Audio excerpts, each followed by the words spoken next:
ആകാശവാണി.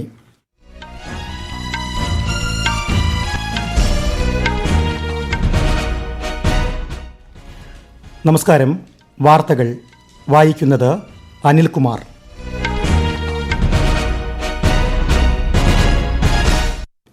പ്രധാന വാർത്തകൾ. രാജ്യത്തിന്റെ ഐക്യത്തിന്റെ അടിസ്ഥാനശിലയാണ് ഭരണഘടനയെന്ന് പ്രധാനമന്ത്രി നരേന്ദ്രമോദി. ഭരണഘടന അംഗീകരിച്ചതിന്റെ 75ാം വാർഷികത്തോടനുബന്ധിച്ചുള്ള ചർച്ചകൾക്ക് ലോക്സഭയിൽ പ്രധാനമന്ത്രി മറുപടി നൽകി. ശക്തമായ ജനാധിപത്യവും സാമ്പത്തിക വളർച്ചയും രാഷ്ട്ര പുരോഗതിക്ക് അഭിവാജ്യ ഘടകമെന്ന് ഉപരാഷ്ട്രപതി ജഗദീപ് ധൻഖർ. അടുത്ത 10 വർഷത്തിനുള്ളിൽ ഇന്ത്യയുടെ ബഹിരാകാശ സമ്പദ്വ്യവസ്ഥ 3 ഇരട്ടിയായി വർദ്ധിക്കുമെന്ന് കേന്ദ്രമന്ത്രി ജിതേന്ദ്ര സിംഗ്. വിഴിഞ്ഞം അന്താരാഷ്ട്ര തുറമുഖത്തിനുള്ള വയബിലിറ്റി ഗ്യാപ്പ് ഫണ്ട് തിരിച്ചടയ്ക്കണമെന്ന ധനമന്ത്രാലയത്തിന്റെ തീരുമാനത്തിൽ പ്രധാനമന്ത്രിയുടെ ഇടപെടൽ ആവശ്യപ്പെട്ട് മുഖ്യമന്ത്രി പിണറായി വിജയൻ. ISL ഫുട്ബോളിൽ ഇന്ന് കേരള ബ്ലാസ്റ്റേഴ്സ് മോഹൻ ബഗാൻ പോരാട്ടം. വാർത്തകൾ വിശദമായി. രാജ്യത്തിന്റെ ഐക്യത്തിന്റെ അടിസ്ഥാനശിലയാണ് ഭരണഘടനയെന്ന് പ്രധാനമന്ത്രി നരേന്ദ്രമോദി. രാജ്യത്ത് ഭരണഘടന അംഗീകരിച്ചതിന്റെ 75ാം വാർഷികത്തോടനുബന്ധിച്ച് ലോക്സഭയിൽ നടന്ന ചർച്ചകൾക്ക് മറുപടി നൽകുകയായിരുന്നു അദ്ദേഹം. നാനാത്വത്തിൽ ഏകത്വം എന്നത് രാജ്യത്തിന്റെ സവിശേഷതയാണെന്ന് വിശേഷിപ്പിച്ച പ്രധാനമന്ത്രി തന്റെ ഗവൺമെന്റിന്റെ നയങ്ങളും തീരുമാനങ്ങളും രാജ്യത്തിന്റെ ഐക്യം ശക്തിപ്പെടുത്തുന്നതിന് വേണ്ടിയുള്ളതാണെന്ന് പറഞ്ഞു. ഭാരതം ജനാധിപത്യത്തിന്റെ മാതാവാണെന്ന് പ്രധാനമന്ത്രി ചൂണ്ടിക്കാട്ടി. भारत का लोकतंत्र, भारत का गणतांत्रिक अतीत बहुत ही समृद्ध रहा है, विश्व के लिए प्रेरक रहा है और तभी तो भारत आज मदर ऑफ डेमोक्रेसी के रूप में जाना जाता है. വനിതാ ശാക്തീകരണത്തിന് ഭരണഘടന അടിത്തറയായെന്ന് ചൂണ്ടിക്കാട്ടിയ പ്രധാനമന്ത്രി ഭരണഘടനാ നിർമ്മാണത്തിൽ സ്ത്രീകൾ പ്രധാന പങ്കുവഹിച്ചിട്ടുണ്ടെന്ന് കൂട്ടിച്ചേർത്തു. हमारे संविधान के निर्माण की प्रक्रिया में हमारी देश की नारी शक्ति ने संविधान को सशक्त करने में बहुत बड़ी भूमिका निभाई. संविधान सभा में 15 माननीय महिला सदस्य मौलिक चिंतन के आधार पर उन्होंने संविधान सभा की डिबेट को समृद्ध किया था और संविधान में उन्होंने जो सुझाव दिए उन सुझावों का संविधान के निर्माण पर बहुत बड़ा प्रभाव रहा था. ഭരണഘടനാ ശില്പികളെ അനുസ്മരിച്ച് നടത്തിയ തന്റെ പ്രസംഗത്തിൽ അടിയന്തരാവസ്ഥ ജനാധിപത്യത്തിലെ കറുത്ത അധ്യായമാണെന്നും പ്രധാനമന്ത്രി വിമർശനമുന്നയിച്ചു.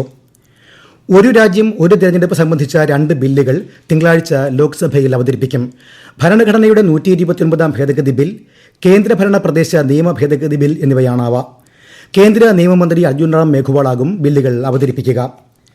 കാർഷിക അവശിഷ്ടങ്ങൾ കത്തിക്കുന്നതിന് വ്യവസ്ഥാപിത പരിഹാരമുണ്ടാകണമെന്നും അത് വ്യക്തികൾക്ക് വിട്ടുകൊടുക്കരുതെന്നും ഉപരാഷ്ട്രപതി ജഗദീപ് ധൻഖർ ന്യൂഡൽഹിയിൽ 2024 ദേശീയ ഊർജ്ജ സംരക്ഷണ പുരസ്കാരങ്ങൾ സമ്മാനിക്കുകയായിരുന്നു അദ്ദേഹം.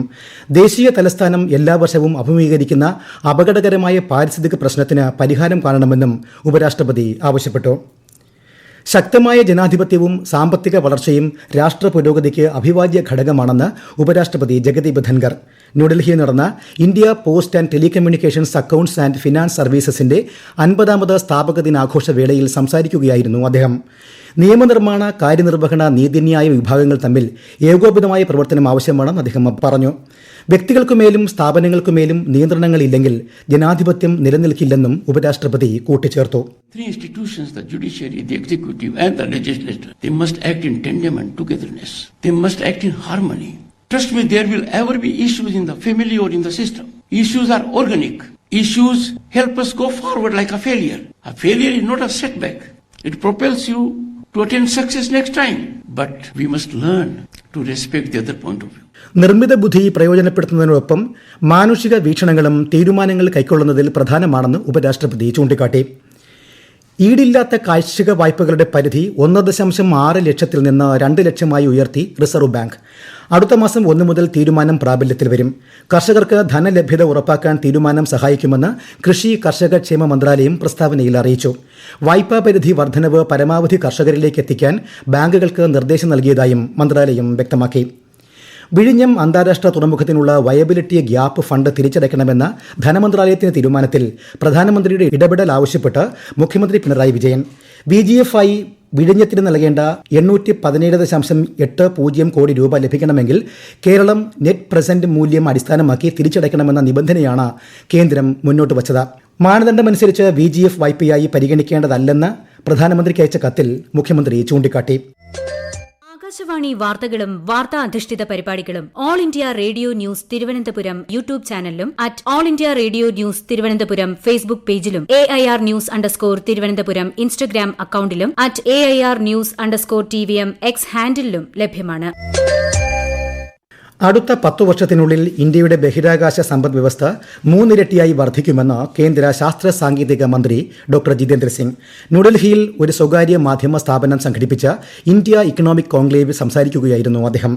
ഇന്ത്യയുടെ ബഹിരാകാശ മേഖല നിലവിൽ ലോക ബഹിരാകാശ സമ്പദ് വ്യവസ്ഥയുടെ 8 മുതൽ 9% വരെ സംഭാവന ചെയ്യുന്നുണ്ടെന്നും അദ്ദേഹം ചൂണ്ടിക്കാട്ടി. Our scientific experts and the scientific talent and our cerebral attributes are much richer compared to them. And secondly, our space technology is not only confined to the launching of rockets.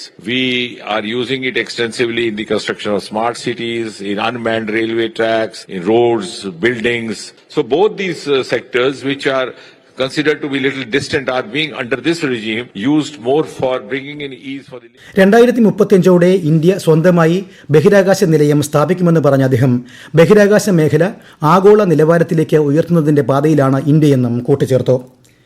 Road സുരക്ഷ വർദ്ധിപ്പിക്കുന്നതിനും highway patrolling ശക്തിപ്പെടുത്തുന്നതിനുമായി ദേശീയപാതകളിൽ Rajmarg Sadhvi എന്ന പേരിൽ പുതിയ നിരീക്ഷണ വാഹനങ്ങൾ വിന്യസിക്കാൻ national highway authority of India തീരുമാനിച്ചു. വിപുലമായ ആശയവിനിമയ സുരക്ഷാ ക്രമീകരണങ്ങൾ സജ്ജീകരിച്ചിരിക്കുന്ന ഈ നിരീക്ഷണ വാഹനങ്ങൾ ഗതാഗത തടസ്സങ്ങൾ കുറയ്ക്കുന്നതിനും റോഡ് സുരക്ഷ മെച്ചപ്പെടുത്തുന്നതിനും സഹായകരമാകും. ദക്ഷിണ കൊറിയൻ പ്രസിഡന്റ് യൂൻ സുക് ഹിയോളിനെ നീക്കം ചെയ്യുന്നതിനുള്ള പ്രമേയം പാർലമെന്റ് പാസാക്കി. ദേശീയ അസംബ്ലിയിൽ 85-നെതിരെ 204 വോട്ടുകൾക്കാണ് പ്രമേയം പാസാക്കിയത്. ഇതോടെ ഭരണഘടനാ കോടതി അന്തിമ തീരുമാനം പ്രഖ്യാപിക്കുന്നതുവരെ പ്രസിഡന്റിന്റെ അധികാരങ്ങൾ സസ്പെൻഡ് ചെയ്യപ്പെടും. 3 ദിവസത്തെ സന്ദർശനത്തിനായി ശ്രീലങ്കൻ പ്രസിഡന്റ് അനുര കുമാര ഡിസനായികെ നാളെ ഇന്ത്യയിലെത്തും.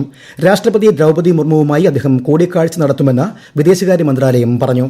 അതിനിടെ സിറിയയിൽ നിന്ന് ഇന്ത്യയിലേക്ക് മടങ്ങാൻ ആഗ്രഹം പ്രകടിപ്പിച്ച 77 ഇന്ത്യക്കാരെ ഒഴിപ്പിച്ചതായി മന്ത്രാലയ വക്താവ് രൺധീർ ജയ്സ്വാൾ അറിയിച്ചു.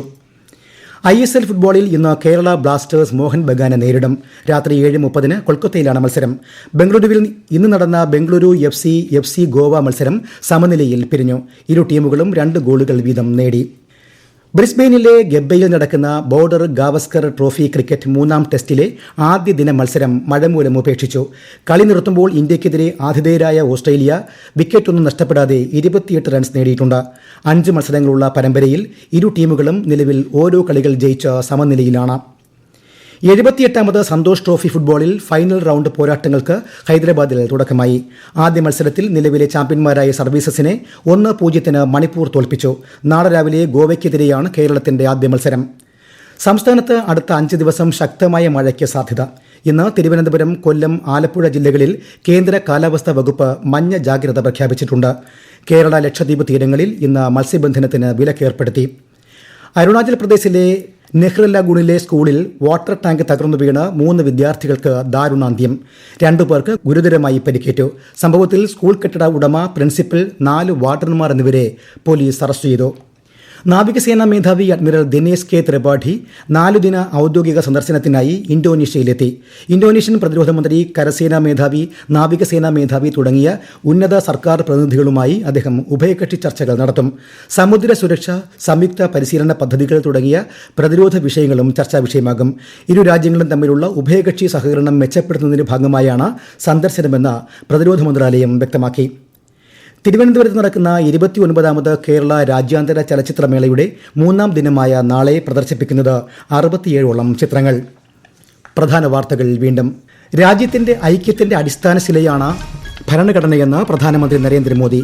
ഭരണഘടന അംഗീകരിച്ചതിന്റെ 75ാം വാർഷികത്തോടനുബന്ധിച്ചുള്ള ചർച്ചകൾക്ക് ലോക്സഭയിൽ പ്രധാനമന്ത്രി മറുപടി നൽകി. ശക്തമായ ജനാധിപത്യവും സാമ്പത്തിക വളർച്ചയും രാഷ്ട്ര പുരോഗതിക്ക് അഭിവാജ്യ ഘടകമെന്ന് ഉപരാഷ്ട്രപതി ജഗദീപ് ധൻഖർ. അടുത്ത 10 വർഷത്തിനുള്ളിൽ ഇന്ത്യയുടെ ബഹിരാകാശ സമ്പദ് വ്യവസ്ഥ 3 ഇരട്ടിയായി വർദ്ധിക്കുമെന്ന് കേന്ദ്രമന്ത്രി ജിതേന്ദ്ര സിംഗ്. വിഴിഞ്ഞം അന്താരാഷ്ട്ര തുറമുഖത്തിനുള്ള വയബിലിറ്റി ഗ്യാപ്പ് ഫണ്ട് തിരിച്ചടയ്ക്കണമെന്ന ധനമന്ത്രാലയത്തിന്റെ തീരുമാനത്തിൽ പ്രധാനമന്ത്രിയുടെ ഇടപെടൽ ആവശ്യപ്പെട്ട് മുഖ്യമന്ത്രി പിണറായി വിജയൻ. ISL ഫുട്ബോളിൽ ഇന്ന് കേരള ബ്ലാസ്റ്റേഴ്സ് മോഹൻ ബഗാൻ പോരാട്ടം. വാർത്തകൾ കഴിഞ്ഞു. അടുത്ത വാർത്താ പ്രക്ഷേപണം രാത്രി 8:35.